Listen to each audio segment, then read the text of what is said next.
एक वीसी को संबोधित कर रहे हैं।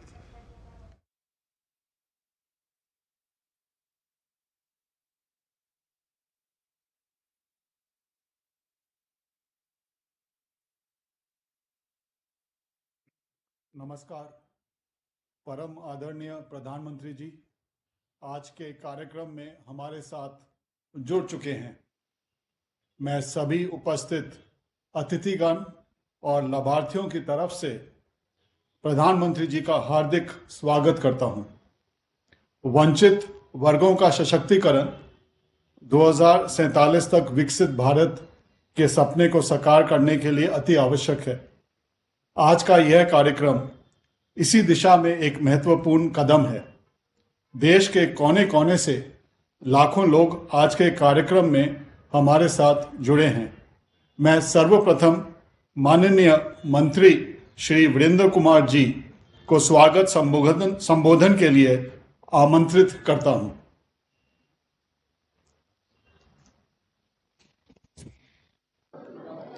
परम आदरणीय प्रधानमंत्री जी,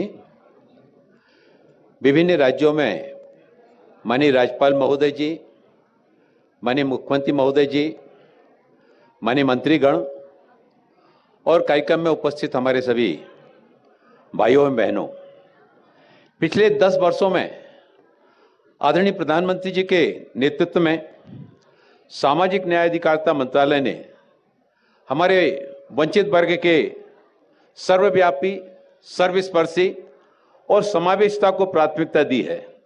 मुख्य पहलों में हाशियों पर रहने वाले छात्रों के लिए छात्रवृत्ति, बेहतर शिक्षा पहुंच के लिए अनुसूचित जाति, अन्य पिछड़ा वर्ग और सफाई कर्मचारियों पर ध्यान केंद्रित किया है। इसके अलावा सीमांत वर्गों के सशक्तिकरण पर जोर देते हुए रियायती दरों पर ऋण उपलब्ध कराने की भी पहल की जा रही है।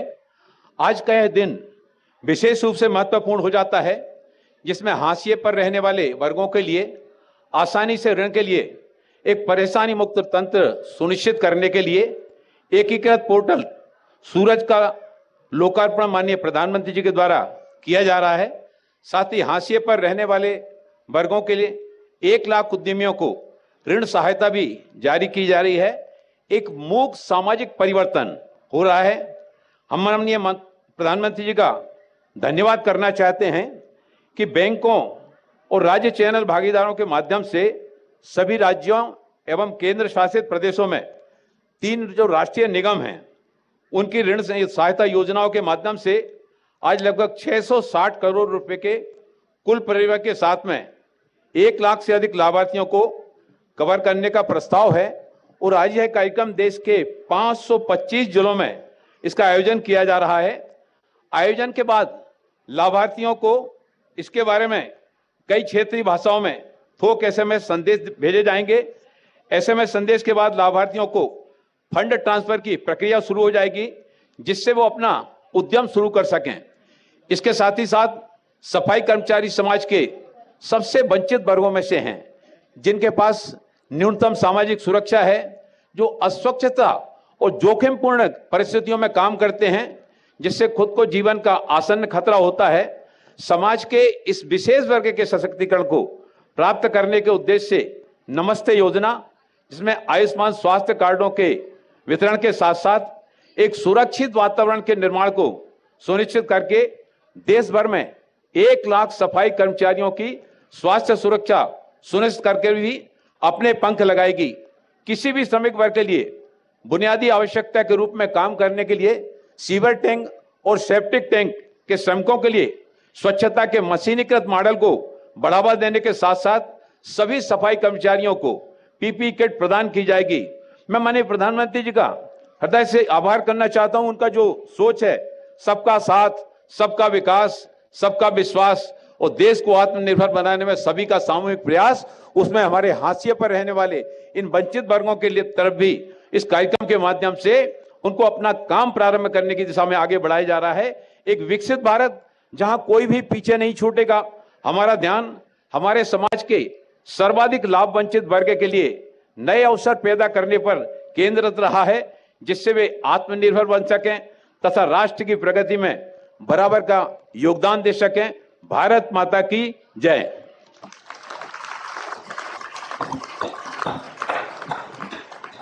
धन्यवाद मंत्री जी। सामाजिक न्याय और अधिकारिता विभाग समाज के सभी वंचित वर्गों के उत्थान एवं उज्जवल भविष्य के लिए कार्यरत है। आइए इस पर एक लघु फिल्म देखते हैं। आज देश का हर गरीब ये मेरे परिवार है, जिसका कोई नहीं है वो भी मोदी के हैं और मोदी उनका है। मेरा भारत, मेरा परिवार। जब पूरा देश ही एक परिवार होता है, तब कहां कोई छोटा या बड़ा होता है। परिवार में तो अगर कोई कमजोर रह जाता है, तो उसे ताकतवर बनाने में हर सदस्य जुट जाता है। ऐसे ही प्रधानमंत्री नरेंद्र मोदी के नेतृत्व में देश एकजुट होकर चल रहा है। देखिए, जब देश ने गरीब परिवारों से भी उद्यमी बनाने की ठानी, तो मुद्रा योजना का जन्म हुआ और इस क्रांति की भागीदार आधे से ज्यादा बेटियां बनी, और वो भी पिछड़े वर्गों की। जब देश ने गरीब की थाली की चिंता की, तो 80 करोड़ लाभार्थियों को हर महीने मुफ्त अनाज मिलने लगा। जब देश ने गरीबी को हराने की ठानी, तो 4 करोड़ से अधिक पक्के आवास और 12 करोड़ से अधिक शौचालय बना दिए, 10 करोड़ से अधिक उज्ज्वला गैस कनेक्शन और 33 करोड़ से अधिक आयुष्मान कार्ड पहुंचा दिए। और सिर्फ 9 साल में 25 करोड़ लोगों को गरीबी से बाहर निकाल कर दिखाया। पहली बार देश ने केवल 10 साल में एससी और ओबीसी विद्यार्थियों को 47,500 करोड़ रुपए की विशाल छात्रवृत्ति दी। पहली बार देश की आंखों ने ट्रांसजेंडर्स की दुविधा देखी और उनके लिए अधिकार संरक्षण अधिनियम बनाया। जिनका कोई ठिकाना न था, भटकना ही जिनका जीवन था, ऐसे लोगों को भी नए भारत की नजरों ने ढूंढा और ऐसे विमुक्त, घुमंतु और अर्ध घुमंतु समुदायों के लिए विकास कल्याण बोर्ड बनाया। 10 साल पहले अनुसूचित जाति के लिए जो विकास फंड 41,500 करोड़ रुपए के करीब होता था, वो आज 1,42,000 करोड़ को पार कर गया है। एक दशक पहले तक वंचित और पिछड़े वर्गों को सालाना 600 करोड़ तक के ही ऋण मिलते थे, जो कि आज 2 गुना यानी सालाना 1,200 करोड़ रुपए से अधिक मिलता है। और इन फंड्स में से कई तो फूड प्रोसेसिंग, इंफॉर्मेशन टेक्नोलॉजी जैसी एडवांस्ड फील्ड्स में दिए गए हैं। मतलब कि पिछड़े वर्गों से आने वाले युवा आज नए भारत का उज्जवल कल लिख रहे हैं। लेकिन विकसित भारत के संकल्प को लेकर चल पड़े हैं, तो इतने से आराम कहां। अभी तो हमें टेक्नोलॉजी के जरिए और अधिक जरूरतमंदों तक पहुंचना है। तभी तो आज एक ऐसा पोर्टल बनकर तैयार है, जिस पर जाकर देश के वंचित पिछड़े व्यक्ति रियायती दरों पर ऋण प्राप्त करने के लिए ऑनलाइन आवेदन कर सकते हैं। पीएम सूरज पोर्टल, यानी सामाजिक उत्थान एवं रोजगार आधारित जन कल्याण। न बैंक के चक्कर काटना, न किसी के आगे हाथ फैलाना। इस पोर्टल पर जाकर उद्यमी 15 करोड़ रुपए तक के व्यापार लोन के लिए अप्लाई कर सकते हैं। इस पोर्टल पर स्टार्टअप उद्यमी, इनोवेटर्स, बिजनेस इंक्यूबेटर्स या अटल इंक्यूबेशन सेंटर्स में काम करने वाले रिसर्चर्स और रिसर्च स्टूडेंट्स भी 30 लाख रुपए तक की वित्तीय सहायता पा सकते हैं। आज माननीय प्रधानमंत्री जी के कर कमलों द्वारा पीएम सूरज पोर्टल का लोकार्पण हो रहा है। पोर्टल लॉन्च होते ही वंचित वर्ग के 1 लाख बहन भाइयों को केवल 3 से 9% की रियायती दरों पर 5 लाख रुपए तक का ऋण प्रदान किया जाएगा। प्रधानमंत्री जी के किसी भी मिशन का सबसे खास हिस्सा होती हैं महिलाएं। पीएम सूरज की भावना भी ज्यादातर महिला उद्यमियों को प्रेरित करने की है, जिससे पिछड़े वर्ग की बहनें गरीबी और निर्भरता के अभिशाप से मुक्त हो सकें, अपने कारोबार को नई ऊंचाइयों पर पहुंचा सकें। आज के इस शुभ अवसर पर प्रधानमंत्री जी नमस्ते स्कीम के तहत सफाई मित्रों को आयुष्मान हेल्थ कार्ड्स एवं पीपीई किट भी वितरित कर रहे हैं।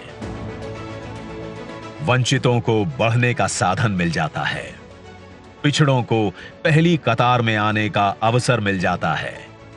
यही तो होता है जब पूरा देश एक परिवार बन जाता है। सबका साथ सबका विकास ये नारा नहीं है, ये मोदी की गारंटी है।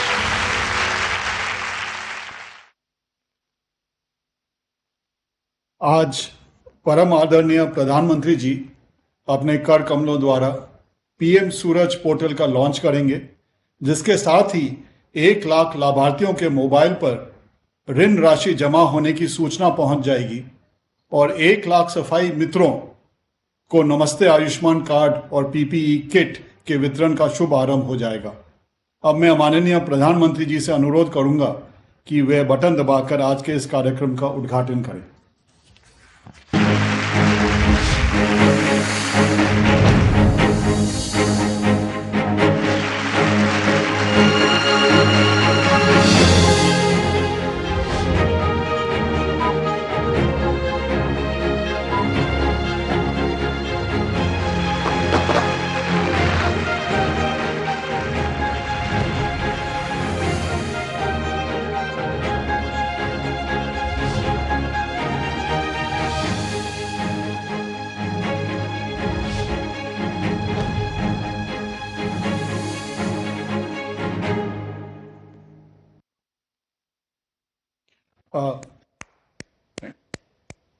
अब माननीय प्रधानमंत्री जी देश के विभिन्न हिस्सों से जुड़े कुछ लाभार्थियों से संवाद करेंगे। सबसे पहले इंदौर मध्य प्रदेश चलते हैं, जहां से श्री नरेंद्र सेन जुड़े हुए हैं। नरेंद्र जी नमस्ते। नमस्ते प्रधानमंत्री ji, thank you so much for the opportunity. आप बैठिए नरेंद्र जी, बैठिए, बैठ कर के ही बात कीजिए। हाँ बताइए, पहले अपने विषय में बताइए, थोड़ा देशवासी जानना चाहेंगे। जी प्रधानमंत्री जी, सो मेरा नाम नरेंद्र सेन है, मैं इंदौर से हूँ। इंदौर से गांव से हूँ, जो इंदौर में 97 में हम मूव हुए थे। और फिर मेरी रुचि सर साइबर कैफ़े पे काम करते करते कोडिंग सीख गया मैं, और मैंने इंटरनेट कंपनी बनाई। और हम अभी देश का क्लाउड, न्यू क्लाउड बनाया है हमने, जो देश में स्टार्टअप, एमएसएमई और लार्ज एंटरप्राइज को एम्पावर करेगा। हमारे देश का जो क्लाउड या डिजिटल इकोनॉमी में कंट्रीब्यूशन है वो बहुत कम है, और फॉरेन क्लाउड ज़्यादा प्रचलित है। तो इसी को सोच के हमने बनाया कि हमारे देश के डेवलपर्स ने क्लाउड दूसरों के लिए बनाया, पूरी दुनिया को डिजिटलाइज किया। हमारे देश को डिजिटलाइज करने की ज़रूरत, हमारे देश का क्लाउड बनाने की ज़रूरत है, और इससे हमारी इंटरनेट कंपनीज़ को हम ग्लोबल ले जाएंगे, और इससे जो इकोनॉमी बेनिफिट होगा वो ज़्यादा काफ़ी हाई रहेगा। इसलिए हमने न्यू क्लाउड की शुरुआत करी, और आज हम काफ़ी सक्सेसफुली इसको चला रहे हैं और इसको आगे बढ़ा रहे हैं। काफ़ी लोग हमसे जुड़ गए हैं, कस्टमर्स हमारे जुड़ गए हैं, एमएसएमईज़ को हम डिजिटलाइज कर रहे हैं माननीय प्रधानमंत्री जी।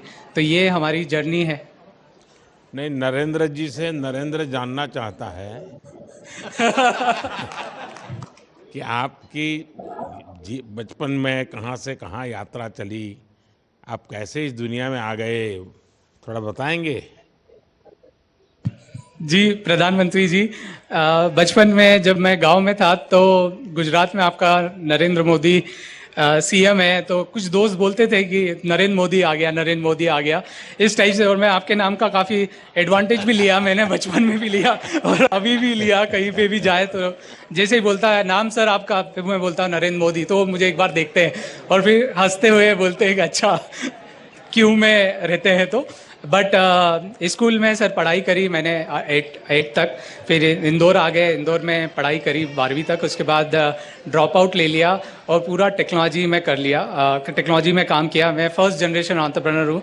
मेरे पिताजी कंस्ट्रक्शन कंपनी में नौकरी करते थे और क्योंकि गांव से आप आए हो तो आप सबको काम करना पड़ता था, तो मैं भी काम करता था और मैंने वहीं पे मेरा कंप्यूटर में काफ़ी इंटरेस्ट, मेरा एजुकेशन कॉमर्स में था बट टेक्नोलॉजी में मेरा बहुत मन और रुचि, जैसे आपकी रुचि है। और एक इंस्पिरेशन मैं आपको बताता हूँ, जब आप प्रधानमंत्री बने थे तब आपने नेस्कॉम की इवेंट में बोला था कि देश को क्लाउड गो डाउन चाहिए, और उस समय मैं क्लाउड पे काम कर रहा था, तो मुझे एकदम मोटिवेशन आ गया कि ये सेम चीज़ इंस्पिरेशन मतलब इको हो रही है। प्रधानमंत्री जी भी वही बात कर रहे हैं और ये एक कॉन्फिडेंस होता है, क्योंकि ये जो क्लाउड है ना, हमारे देश की डिजिटल इकोनॉमी और जो डेवलपर्स हैं, क्योंकि देश में बनाया नहीं किसी ने, क्योंकि इसके लिए बहुत कैपिटल लगता है, तो कोई हिम्मत नहीं करता कि यार नहीं ठीक है बाहर का मिल रहा है इसको यूज़ करो और आगे बढ़ो। कितनी बड़ी बड़ी कंपनीज हमारी है देश में, बट कोई इस पर आगे नहीं बढ़ा। बट आपकी जो प्रेरणा और इंस्पिरेशन से कहीं ना कहीं कोई गांव में बैठा नरेंद्र इंस्पायर होता है, ये तो बात पक्की है और वही मेरी ग्रोथ स्ट्रेटेजी है सर। अच्छा नरेंद्र जी, आपको जो डेटा सेंटर व्यवसाय स्थापित करने के लिए प्रेरणा कैसे मिली वो तो आपने बताया। चुनौतियों का सामना करना पड़ा होगा, आर्थिक संकटों से गुजरना पड़ा होगा, टेक्नोलॉजी में सपोर्ट की ज़रूरत पड़ी होगी, वो कैसा रहा है? सर डेटा सेंटर बहुत ही एक्सीडेंटली मैं एंटर हुआ इसमें, क्योंकि मुझे पता होता कि इसमें बहुत सारा पैसा लगता तो मैं नहीं करता ये मैं बस एक जुनून था कि अमेरिका में मैं सर्वर खरीदता था और देश में स्मॉल बिजनेसेस को सर्विस देता था। फिर मैंने डिसाइड किया कि यार हम लोग देश में बनाते हैं, अपना देश इतना बड़ा है, ज़रूरत तो पड़ेगी आगे न पीछे। तो हमने जब चालू किया डेटा सेंटर तो एक घर से शुरुआत करी। हमारे एक ISP थे, उनके घर से मैंने चालू किया पहला सर्वर रखना, फिर दूसरा 10, 100, 200, फिर बाद में पता चला DP उड़ गई, तो पता चला पावर तो पूरा चला गया है, अब इसके लिए प्रॉपर बनाना पड़ेगा। तो फिर जब मैंने पढ़ाई करी कि यार सिंगापुर, आयरलैंड ने डेटा सेंटर पार्क बनाए, क्यों नहीं हमारे देश में डेटा सेंटर पार्क होना चाहिए। और मध्य प्रदेश एक ऐसी लोकेटेड सिचुएशन में है कि सेंट्रली लोकेटेड है और यहाँ पे पावर सरप्लस है, तो ये डेटा सेंटर के लिए पर्याप्त फिट जगह है। तो मैंने ऐसे ही लेटर लिखा, क्योंकि आप किसी को जानते तो हो नहीं, नो आपके कनेक्शन है किसी मिनिस्टर से, तो मैंने IT सेक्रेटरी सर को मेल डाला, उस टाइम पे राव सर थे, तो उन्होंने बुला लिया, बोले आ जाओ।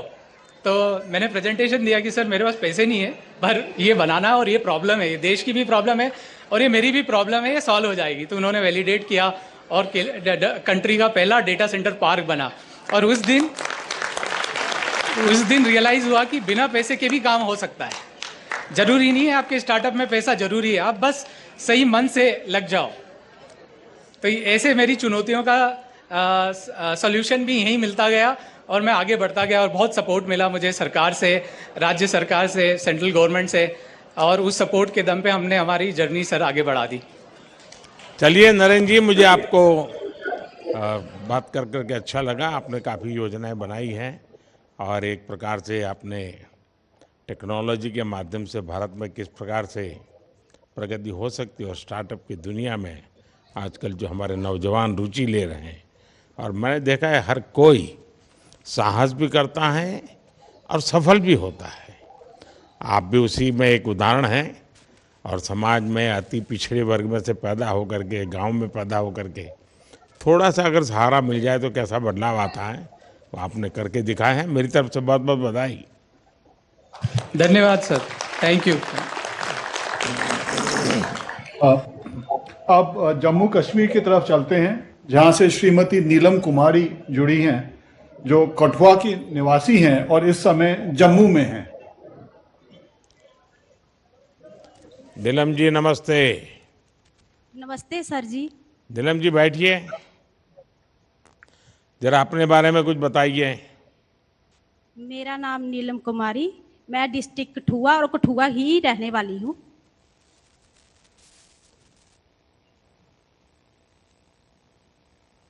नहीं, थोड़ा बताइए ना कैसे आप क्या काम कर रही हैं।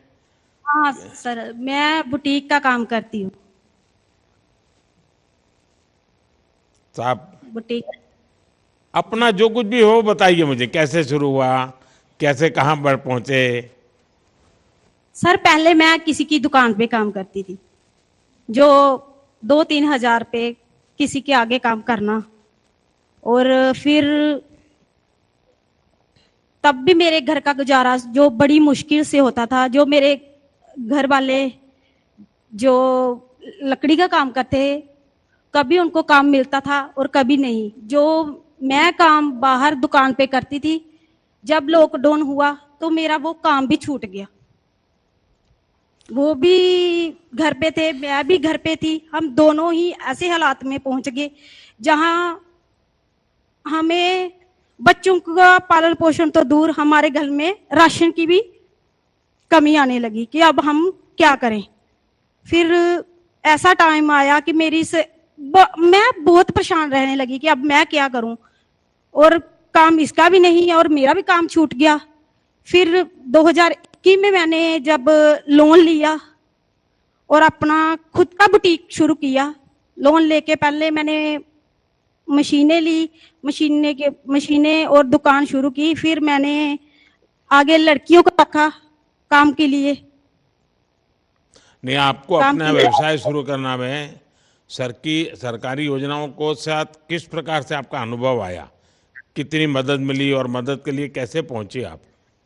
सर, मुझे सरकारी योजना भारत सरकार की ओर से सब योजनाएं मुझे मिली हैं। जैसे सिलेंडर की होगी, जहाँ मेरा जैसे कच्चा मकान था वो बना मेरा। फिर जैसे हेल्थ इंश्योरेंस मिला मुझे आयुष्मान कार्ड से। फिर शौचालय बना मेरे घर में। एक से एक योजना मुझे भारत सरकार ने दी। अब पहले आप किसी के यहाँ काम करते रही, अब खुद की दुकान बन गई, तो आप तो एक बहुत बड़ा गर्व महसूस करती होगी। सर, बहुत बड़ा। आज महिलाओं को खुद निर्बल निर्बल हैं हम खुद अपने ऊपर। चलिए, आप आत्मनिर्भर बनी है। क्या आपको किसी सरकारी योजनाओं का लाभ भी मिला है जिसके कारण आपने इसकी यानी आपके व्यवसाय में लाभ हुआ हो? आपके जीवन में तो मदद की सरकार की योजनाओं का आपको फायदा हुआ है, लेकिन जो व्यवसाय का काम कर रहे हैं उसमें कैसे मदद मिली? उसमें मैंने जैसे सर लोन लिया, लोन लेकर मैंने अपना बिजनेस जैसे शुरू किया। और कितने लोग अभी काम करते होंगे आपके पास? अभी सर मेरे पास 4 लड़कियां काम कर रही हैं। अच्छा, 4 लोगों को आप रोजगार देती है? जी सर, 4 लड़कियां काम भी कर रही हैं और उनका घर का परिवार भी पालन पोषण अच्छे से कर रही है। वो भी अब मेरे से कमा रही है। तो बहुत लोग भी मिल करने के लिए आते होंगे, भाई आप कैसे ऐसे आगे बढ़ गई, हमें भी बताओ, हम भी कुछ करें। लोग आते हैं आपके पास? जी सर, मेरे को पूछते हैं। कभी पहले छोटा कारोबार मुश्किल तो होती है हर काम में। फिर थोड़ा थोड़ा जैसे मैंने दुकान शुरू कर दी, मेरे पास आज और कल और परसों और जैसे बदलता टाइम आगे आगे चलता गया। लोग मेरे से पूछते थे, आपने नीलम जी क्या किया जो आपको? मैंने बोला कि मैंने लोन लिया है, लोन भी लिया और उसका मैंने पूरा पैसा जमा भी करा दिया। जी। अभी कोई कर्ज है कि सब पूरा हो गया? नहीं सर, अभी थोड़ा अमाउंट रह गया। अच्छा, अभी थोड़ा बाकी है। जी, और दूंगी। अच्छा नीलम जी, आज जम्मू कश्मीर समेत देश के हर कोने में सरकारी योजनाओं का लाभ देश के नागरिकों को मिल रहा है। ऐसे लोगों को लाभ मिल रहा है कि जिनके बारे में पहले की सरकारें बातें तो बहुत करती थी, उनके कल्याण के लिए ऐसा ढूलमुल तरीका होता था, और वो भी कोई रिश्तेदार हो, परिचय तो उन्हीं का हो जाता था। लेकिन आपने अपने बलबूते पर, और वो भी प्रयत्न करके शुरू किया और आत्मनिर्भर बन गई। जी सर। आपकी एक बहुत ही प्रेरणादायक कहानी है। मेरी तरफ से आपको बहुत बहुत शुभकामनाएं हैं। जिन्हें अब तक वंचित कहकर छोड़ दिया गया था, वो योजनाओं का सही लाभ मिलने पर क्या नहीं कर सकते, ये आज देखिए हमारी सरकार जनधन योजना, मुद्रा लोन, पीएम आवास योजना और उद्यमिता विकास जैसी योजनाओं से जो हाशिए पर रहने वाले लोग हैं समाज में, जिनको SC, ST, OBC, पिछड़े और समाज में एक प्रकार से भाई ये काम तो इनके लिए नहीं, ऐसा ही मान के चलते थे। उसमें जो बदलाव लाने का हमारा प्रयास है, और आपसे बात मुझे करके लगा कि हम सही दिशा में हैं और सही काम हो रहा है। बहुत बहुत बधाई आपको। जी सर। सर सब धन्यवाद देना चाहती हूँ अपने और अपने परिवार के बारे में। अब महाराष्ट्र के अहमदनगर चलते हैं, जहां से श्री नरेश साहब राव अवचार जुड़े हुए हैं। नरेश जी नमस्कार। नमस्ते आदरणीय प्रधानमंत्री जी। नरेश जी बैठिए। हाँ नरेश जी बताइए जरा। सर मेरा नाम नरेश साहेबराव अवचर है। मैं महाराष्ट्र के रालेगंज थिरपाल गांव से हूँ और मैं जल जीवन एग्रोटेक लिमिटेड प्राइवेट लिमिटेड का फाउंडर हूँ। मैंने इसकी शुरुआत मैं और अपने भाई दोनों ने मिलकर इस कंपनी की शुरुआत करती थी। हमारी जो कंपनी है बेसिकली वो एग्रीकल्चर वेस्ट वाटर पे काम करती है और हमारा एक ही मिशन है कि एग्रीकल्चर का जो भी वेस्ट वाटर है उसको हमें बचाना है। इसके लिए हमें भारत सरकार की जो स्कीम है असीम अंबेडकर सोशल इनोवेशन मिशन, इसके तहत मुझे 30 लाख रुपए की लोन राशि मिली है, जिससे मैंने अपना बिजनेस शुरू कर दिया है। इसके लिए मैं अब भारत सरकार को और प्रधानमंत्री जी को धन्यवाद देना चाहता हूँ। अच्छा आप कहाँ किसानी और कहाँ कंपनी के मालिक बन गए? ये जरा यात्रा बड़ी गजब लग रही है भाई। सर मेरे पिताजी और माँ दोनों भी खेत में काम करते थे और मैंने उनको दोनों को काम करते देखा। मैंने भी अपनी खेती में काम किया है, तो उससे मुझे अनुभव मिला है कि खेती के काम कैसे होते हैं। सरकार से आपको क्या क्या मदद मिली? सरकार से मुझे आयुष्मान भारत कार्ड मिला है और राशन मिड डे मील का राशन के मिला है। नहीं, इस व्यवसाय में 30 लाख रुपए का जो लोन मिला, इसके अतिरिक्त किस प्रकार से आपको आगे बढ़ने में सहायता हुई? इस लोन से मैंने पूरी मशीनरी वगैरह ली और वहां से अपना कारोबार शुरू कर दिया। अच्छा आप अपने व्यवसाय के जरिए किसानों की मदद कर पाते होंगे, तो वो कैसे करते हैं और भविष्य में आप क्या करना चाहते हैं?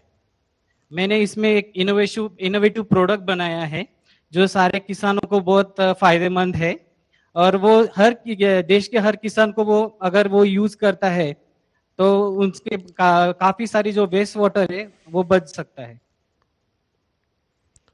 तो आपने खुद ने इसको इनोवेट किया है, खुद ने बनाया इसको? हाँ, ये इसको मैंने खुद बनाया है और इसके लिए मुझे भारत सरकार से पेटेंट मिला है। मतलब आप किसानी भी करते हैं, जल संरक्षण करते हैं, एक प्रकार से आप तो पर्यावरण का भी काम कर रहे हैं, दोनों काम कर रहे हैं। Yes sir. अगर कृषि क्षेत्र में कोई उद्यमी आना चाहे तो आप उनको क्या सलाह देंगे? भारत एक कृषि प्रधान देश है और मैं ये नवीन जो भी नए उद्योजक है उनको बोलना चाहूंगा कि आप भी ऐसी स्कीम का बेनिफिट्स ले और अपना फायदा करें। चलिए नरेश जी, मुझे कृषि से जुड़े कार्यों में लगे हुए आप जैसे युवाओं का उत्साह अपने आप में बहुत ही खुशी देने वाला है। आपकी यात्रा कई ऐसे युवाओं को प्रेरित करती है जो कृषि क्षेत्र में उद्यमी बनना चाहते हैं। मेरी तरफ से आपको बहुत बहुत शुभकामनाएं। धन्यवाद मोदी जी और धन्यवाद भारत सरकार। नमस्कार। अब हम चलते हैं आंध्र प्रदेश के गुंटूर जिले में, जहां से श्रीमती अदिपुड़ी मुथम्मा हमारे साथ हैं। मुथम्मा गारू नमस्ते। नमस्कार सर। बैठिए बैठिए मुथम्मा गारू, बैठिए आप। अच्छा मैं हिंदी बोलूंगा, आपको साथ में जो बैठे हैं वो समझाएंगे और आपसे बात भी करने का मुझे मौका मिल जाएगा। वैसे तो अब हमने एक आर्टिफिशियल इंटेलिजेंस का उपयोग करते हुए मेरे सभी भाषणों को आप अगर तेलुगु में सुनना चाहे तो मिल जाएंगे, कोई तमिल में सुनना चाहे तो मिल जाएगा। खैर आज तो मैं वो एआई का उपयोग नहीं कर रहा हूँ, आज मैं सीधा सीधा आपसे बात करके ही। अच्छा पहले मुथम्मा जी जरा अपने बारे में बताइए और मैंने जो कहा उसका जरा पहले ट्रांसलेशन कर दीजिए। గారు మీరు ఇప్పటి వరకు ఎలాగున్నారు మీ గురించి చెప్పండి ప్రధానమంత్రి గారికి. ఇప్పుడు మీరు ముందు ఎలా ఉండేవాళ్ళో చెప్పండి. ఇంతకుముందు రోడ్డు మీద చెత్త ఏరుకొని బతికేటోళ్ళం సార్ మేము. నేను నాకు భర్త నాకు 2 పిల్లలు సార్. రోడ్డు మీద మనుషుల్లాగా మేము లేం సార్. మరి గలీజు బతుకు సార్ మాది. అసలు మా బతుకుల గురించి మేము చెప్పుకోవాలంటే చెప్పుకోలేని పరిస్థితి సార్. నా పిల్లలు నేను రోడ్డు మార్జింగ్లో వాన లేదు ఎండ లేదు, అలాంటి చోట్ల నుంచి ఈరోజు నేను ఇక్కడ కూర్చొని మాట్లాడుతున్నానంటే నాకు సంతోషంగా ఉంది సార్. नमस्ते प्रधानमंत्री जी, मेरा हम पहले जिंदगी में तो ऐसा गुजर रहे थे कि सड़क पर साफ सुधार करके कूड़े निकाल के अपने बच्चों के साथ ऐसा जीवन बीत लिया था है कि कूड़े निकालना वर्षा में भी हो या धूप में भी हो, एक काम करके इतना बिगड़ कम नजर से देखे हुए थे हमको. हम इतनी बर्बाद जिंदगी जिए थे. मुथम्मा जी, आप बहुत भावुक हो गई. आपका दर्द मैं समझ सकता हूं, लेकिन अब तो आप लोगों की प्रेरणा बन गई हो. अथा जी, आपका जो सेप्टिक टैंक व्हीकल का काम चल रहा है वो कैसा चल रहा है? ముత్తమ్మ గారు, మీకు ఇచ్చిన ఆ మిషన్ ఎలా పనిచేస్తుంది, మీరు ఎలా చేస్తున్నారు? ఆ మిషన్ వచ్చింది సార్. మీ దయ వల్ల నాకు మిషన్ వచ్చింది లోన్ వల్ల. ఏంది దాన్ని లోను నా పేరు వచ్చంగానే నాకు సంతోషం వచ్చింది సార్. కానీ మనకు చదువు లేదు, దాన్ని క్యారిపేరు చెప్పలేను. కానీ మొత్తం ఆ లోన్ వచ్చిన కాడి నుంచి నాకు కొంచెం సంతోషం వచ్చింది సార్. మాకు కూడా రోడ్డు మీద ఉన్న వాళ్ళకి మాకు కూడా విలువ ఉంది జనంలో అనుకొని ఒక సంతోషం వచ్చింది సార్ నాకైతే. केंद्र सरकारी ओर से उद्यम योजना, स्वच्छता योजना से मिली उस मिशन आने के बाद माने सेप्टिक टैंक शुद्ध करने वाली मिशन मिल गए ना सर, वो मेरे नाम पर आया. ये देखकर मुझे बहुत खुश हुआ सर. तब से हमारी जिंदगी बहुत अच्छी तरह चल रही सर. अच्छा मुथम्मा जी, सेप्टिक टैंक की डीस्लजिंग व्हीकल इसकी मंजूरी मिलने के पहले और बाद के जीवन में अंतर कैसे देखती हैं आप?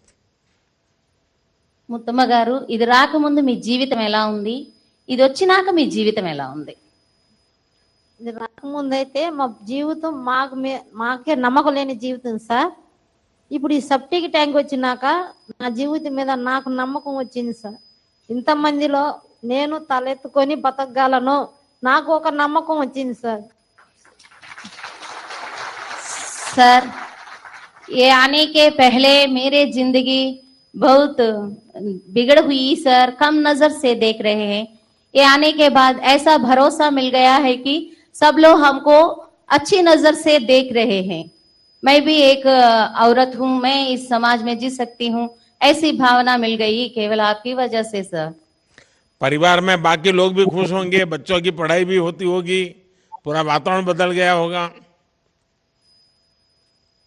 నీ జీవితంలో ఎటువంటి పరివర్తన వచ్చింది, మీ పిల్లల్ని ఎలా చదివించుకుంటున్నారు, ఇవన్నీ చెప్పండి సార్. నా పిల్లల్ని గవర్నమెంట్ స్కూల్లోనే చదివించుకుంటున్నాను సార్. గవర్నమెంట్ స్కూల్లోనే చదివించుకుంటున్నాను. ఏమన్నా ఇప్పుడు మీరు ఇచ్చిన బండికి వెళ్ళి ఆ బండి కాడ చిన్న డ్రైవింగ్ లాగా నేనే నేర్చుకోవాలి అనుకుంటున్నాను సార్. ఆ బండి నేర్చుకొని నేనే తోలాలి. నాకనేది నమ్మకం, ఇది నా బండి, నా సొంతం బండి నేనే నడపాలి సార్. అంత నమ్మకం మీరు ఇచ్చారు కాబట్టి మీకు ధన్యవాదాలు సార్. నేను मेरी बच्चों को सरकारी स्कूल में भेज रही हूँ सर. मैं ही स्वयं ड्राइविंग सीखकर मेरी गाड़ी को मैं ही चलाकर मेरी बच्चों को नई जिंदगी दिलाना चाहती हूँ. आपकी व्हीकल के द्वारा हम बहुत खुश है सर. हमारी तरफ से केंद्र सरकार को आपको बहुत बहुत धन्यवाद है सर. मुथम्मा जी, क्या आपको सरकार की किसी और योजना का भी लाभ मिला है क्या? ముత్తమ్మ గారు, మీకు భారత సర్కార్ నుంచి ఇంకా ఏమైనా లభించినాయా? లభించింది sir. Aadhaar card, ration card, bank card ఏంది గ్యాస్, ఇప్పుడు ఈ బండి సార్ 17 లక్షల బండికి ఈ రోజు నేను ఓనర్ అయ్యాను సార్. అది మీ దయ వల్ల సార్. सर हमको भारत सरकार की ओर से रेशन कार्ड मिला, आधार कार्ड मिला और जीरो अकाउंट बैलेंस का अकाउंट मिला और गैस भी मिला। इनके साथ साथ आपने दिए गए 17 लाख का ये व्हीकल मिल गया सर। ये तो आपकी वजह से मिला, इसलिए बहुत बहुत धन्यवाद है सर आपको। चलिए मोथम्मा जी, आपका आत्मविश्वास देख करके मुझे बड़ा आनंद हो रहा है। आपके और आपकी टीम द्वारा किए गए सराहनीय और ये मेरा सबसे प्रिय विषय है स्वच्छता, आप उसको अब आगे बढ़ा रही हैं, तो मैं आपको बहुत बधाई देता हूं। आपने बताया कि किस तरह से आपके जीवन में बदलाव आए हैं। हमारी सरकार पिछले 10 वर्षों से नागरिकों के जीवन में सकारात्मक बदलाव के लिए ही काम कर रही है। नारी का सम्मान और समृद्धि दोनों ही हमारे संकल्प का हिस्सा है और आपका जीवन इसका उदाहरण है। आपको, आपकी टीम को और पूरे परिवार को मैं बहुत बहुत बधाई देता हूं। और मैं अभी जो भाषण करूंगा वो हिंदी में करूंगा, लेकिन अगर आपको कोई वहां होंगे तो बाद में घर जाकर के मोबाइल फोन पर आप तेलुगु में ही मेरा भाषण सुन पाओगी, तो जरूर सुनिएगा आप सब लोग। धन्यवाद सर, धन्यवाद जरूर जी। सुने, जरूर सुने। धन्यवाद। अब मैं నమస్కారాలు సార్. अब मैं परम आदरणीय प्रधानमंत्री महोदय जी से निवेदन करता हूं कि वे हम सबका मार्गदर्शन करें।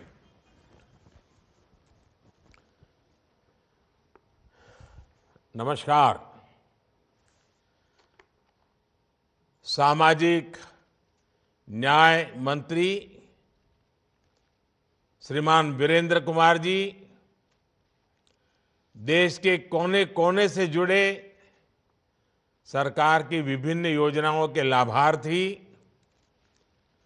हमारे सफाई कर्मचारी भाई बहन, अन्य सभी महानुभाव,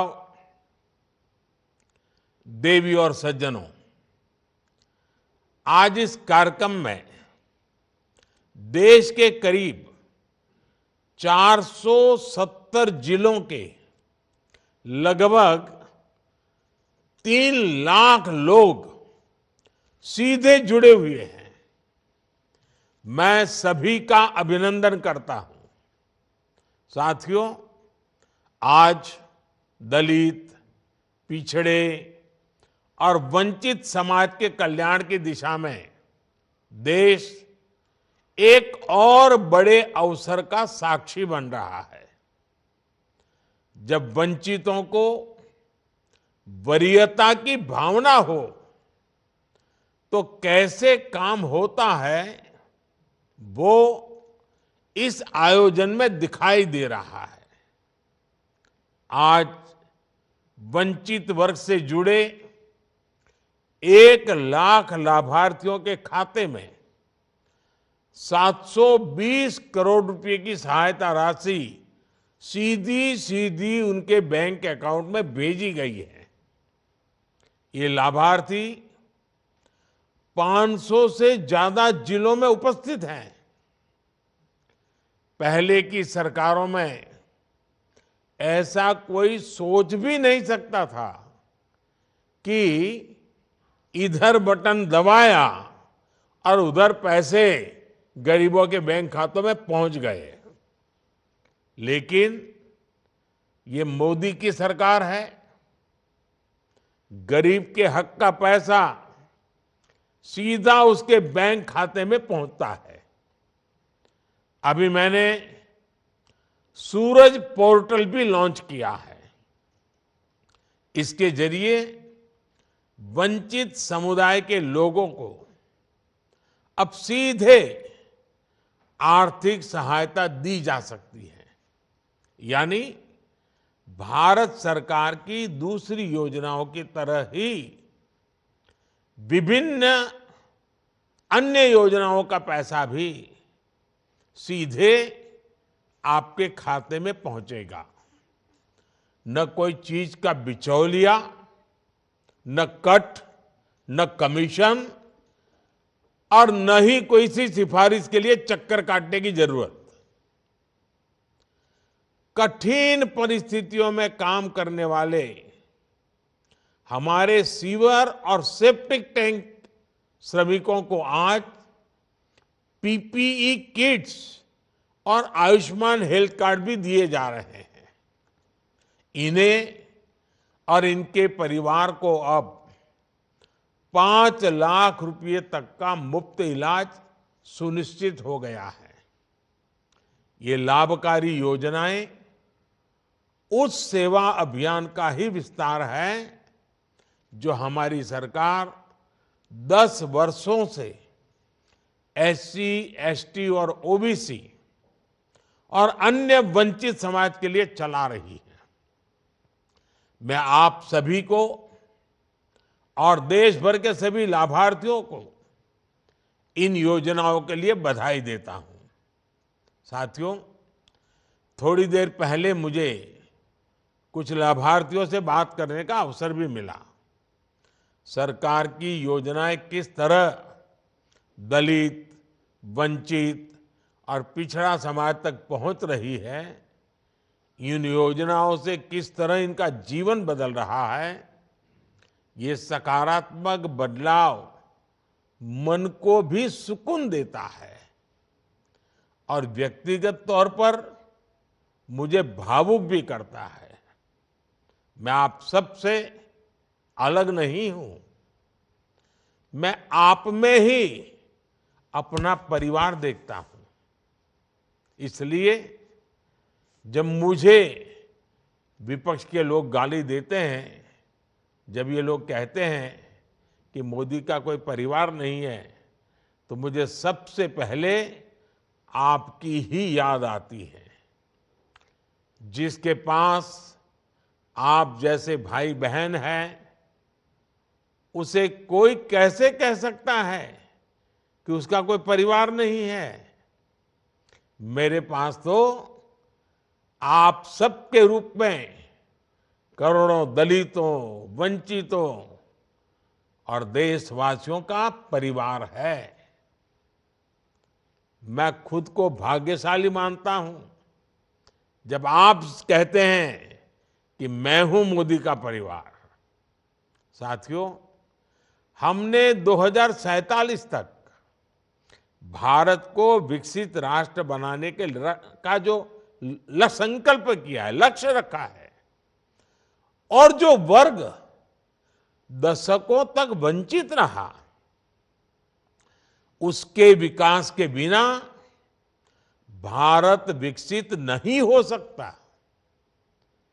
कांग्रेस की सरकारों ने देश के विकास में वंचित वर्ग के महत्व को कभी समझा ही नहीं था। उनको परवाह ही नहीं थी। इन लोगों को कांग्रेस ने हमेशा सुविधाओं से वंचित रखा। देश के करोड़ों लोगों को उनके भाग्य के भरोसे छोड़ दिया गया। और दुर्भाग्य देखिए, ऐसा एक माहौल बन गया कि भाई ये योजनाएं, ये लाभ, ये जीवन तो उनके लिए है, हमारे लिए तो नहीं, हमें तो ऐसे ही मुसीबतों में जीना है। ये मानसिकता बन गई और इसके कारण सरकारों के खिलाफ शिकायत भी नहीं रही। मैंने उस मानसिक दीवार को तोड़ दिया है। अगर आज अच्छे घरों में गैस का चूल्हा होगा तो वंचित के घरे में भी गैस का चूल्हा होगा। अगर अच्छे अच्छे परिवारों के बैंक के खाते होंगे तो गरीब का, दलित का, पिछड़ों का, आदिवासी का, उसका भी बैंक खाता होगा। साथियों, इस वर्ग की कई पीढ़ियों ने अपना जीवन मूलभूत सुविधाएं जुटाने में ही गंवा दिया। 2014 में हमारी सरकार ने सबका साथ, सबका विकास के विजन के साथ काम करना शुरू किया। जिन लोगों ने सरकार से उम्मीद छोड़ दी थी, सरकार उनके पास पहुंची और देश के विकास में उन्हें भागीदार बनाया। आप याद करिए साथियों, कितनी मुश्किल होती थी पहले राशन की दुकान से राशन पाने में, और ये मुसीबत कौन झेल रहा था? वो कौन लोग थे जिन्हें सबसे ज्यादा मुश्किल होती थी? ये मुसीबत झेलने वाले या तो हमारे दलित भाई बहन होते थे, या हमारे पिछड़े भाई बहन होते थे, या हमारे ओबीसी भाई बहन होते थे, या हमारे आदिवासी भाई बहन होते थे।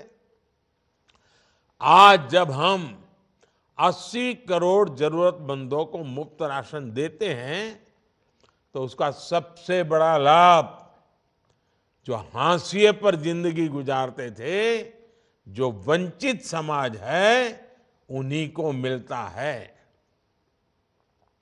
आज जब हम 5 लाख रुपए तक के मुफ्त इलाज की गारंटी देते हैं, तो सबसे बड़ी संख्या में इन्हीं भाई बहनों को जीवन बचता है, उन्हीं को मुसीबत में काम आता है।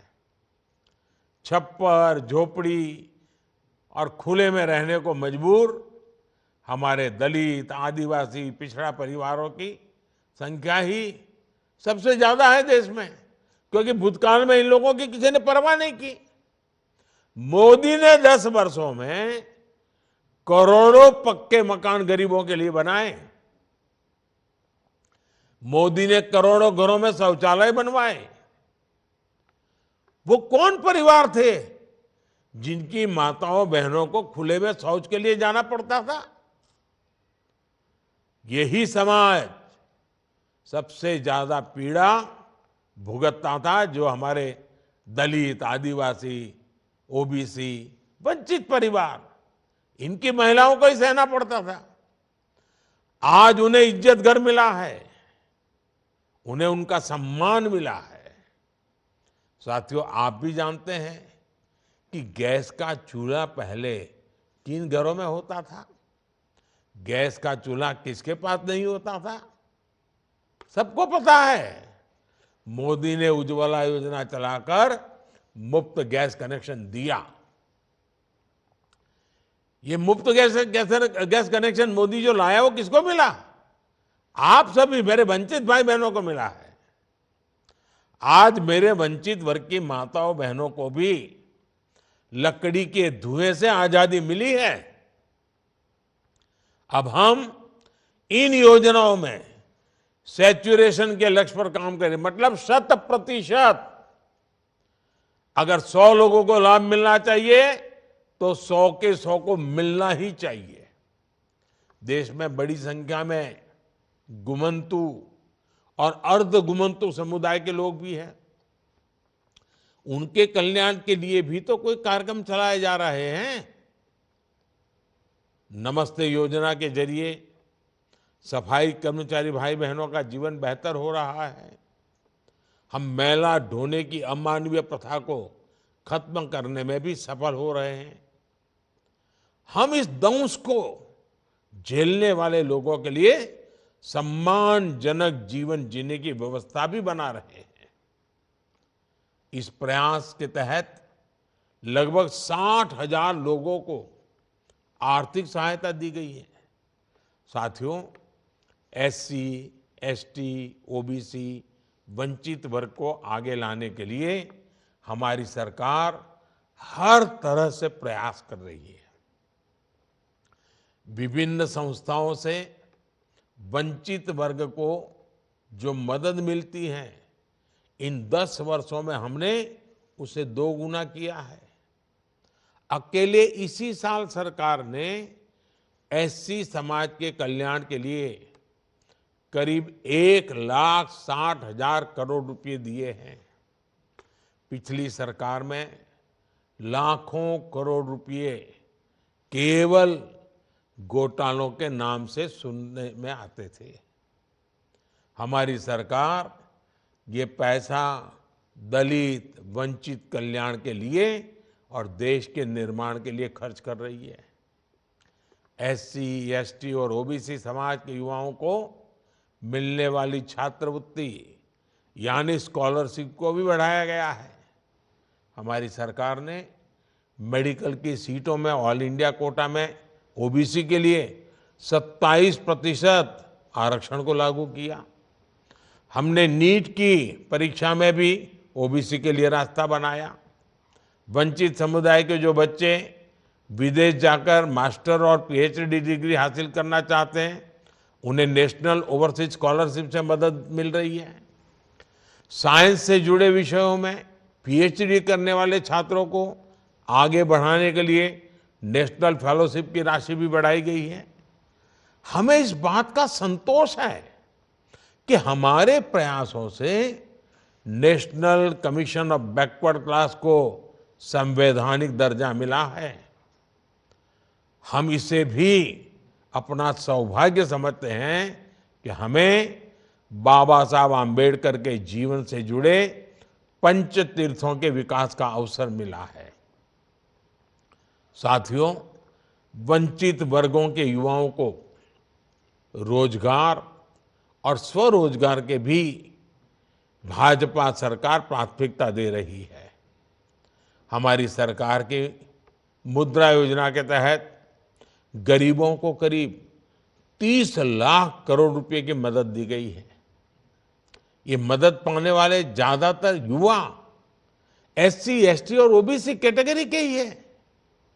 स्टैंड अप इंडिया योजना से एससी और एसटी वर्गों में एंटरप्रेन्योरशिप को बढ़ावा मिला है। इस वर्ग को हमारे वेंचर कैपिटल फंड स्कीम से भी मदद मिली है। दलितों में एंटरप्रेन्योरशिप को ध्यान में रखकर हमारी सरकार ने आम्बेडकर सोशल इनोवेशन और इंक्यूबेशन मिशन भी लॉन्च किया है। साथियों, हमारी सरकार की गरीब कल्याण की योजनाओं का सबसे बड़ा लाभ दलित, आदिवासी, ओबीसी, जो हमारे यहां हाशिए पर है, वंचित समाज है, उनको ही मिला है। लेकिन मोदी जब दलित, वंचित समाज की सेवा के लिए कुछ भी करता है तो इंडी गठबंधन वाले लोग सबसे ज्यादा चिढ़ जाते हैं। कांग्रेस वाले कभी नहीं चाहते कि दलितों, पिछड़ों, आदिवासियों का जीवन आसान बने। वो तो आपको बस तरसा कर ही रखना चाहते हैं। आप किसी भी योजना को देखिए, इन्होंने आपके लिए शौचालय बनवाने का मजाक उड़वाया। इन्होंने जनधन योजना और उज्ज्वला योजना का विरोध किया। जहां राज्यों में इनकी सरकारें हैं, कई योजनाओं को इन्होंने आज तक लागू नहीं होने दिया। ये जानते हैं कि दलित, वंचित, पिछड़ा, ये सारे समाज और वहां के युवा अगर आगे आएंगे तो इनकी परिवारवादी राजनीति की दुकान बंद हो जाएगी। ये लोग सामाजिक न्याय का नारा देकर समाज को जातियों में तोड़ने का काम तो करते हैं, लेकिन असली सामाजिक न्याय का विरोध करते हैं। आप इनका ट्रैक रिकॉर्ड उठाकर देखिए। इसी कांग्रेस ने बाबा साहब आम्बेडकर का विरोध किया था। इन्होंने लोहिया और बीपी मंडल का भी विरोध किया था। कर्पूरी ठाकुर जी का भी इन लोगों ने हमेशा निरादर किया। और जब हमने उन्हें भारत रत्न दिया तो इंडी गठबंधन के लोगों ने उसका भी विरोध किया। अपने परिवार के लोगों को तो ये लोग खुद भारत रत्न देते हैं, लेकिन बाबा साहब को इन्होंने कई दशक तक भारत रत्न नहीं मिलने दिया था। उन्हें ये सम्मान भाजपा के समर्थन वाली सरकार ने दिया। ये लोग कभी नहीं चाहते थे कि दलित समाज से आने वाले रामनाथ कोविंद जी और आदिवासी समाज से आने वाली महिला बहन द्रौपदी मुर्मू जी राष्ट्रपति बने। इन्हें चुनाव हरवाने के लिए इंडी गठबंधन के लोगों ने एड़ी चोटी का जोर लगा दिया था। शीर्ष पदों पर वंचित वर्ग के लोग पहुंचे, इसके लिए भाजपा का प्रयास जारी रहेगा। ये वंचितों को सम्मान और न्याय दिलाने की हमारी प्रतिबद्धता का प्रमाण है।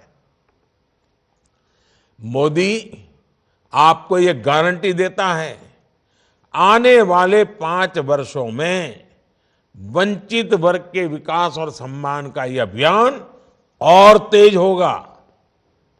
आपके विकास से हम विकसित भारत का सपना पूरा करेंगे। मैं फिर एक बार इतनी बड़ी तादाद में इतने स्थानों पर आप सबका इकट्ठा होना और वीडियो कॉन्फ्रेंस के माध्यम से मुझे आपके दर्शन करने का अवसर मिलना, ये अपने आप में मेरे लिए सौभाग्य है। मैं आपको बहुत बहुत शुभकामनाएं देता हूं। बहुत बहुत धन्यवाद।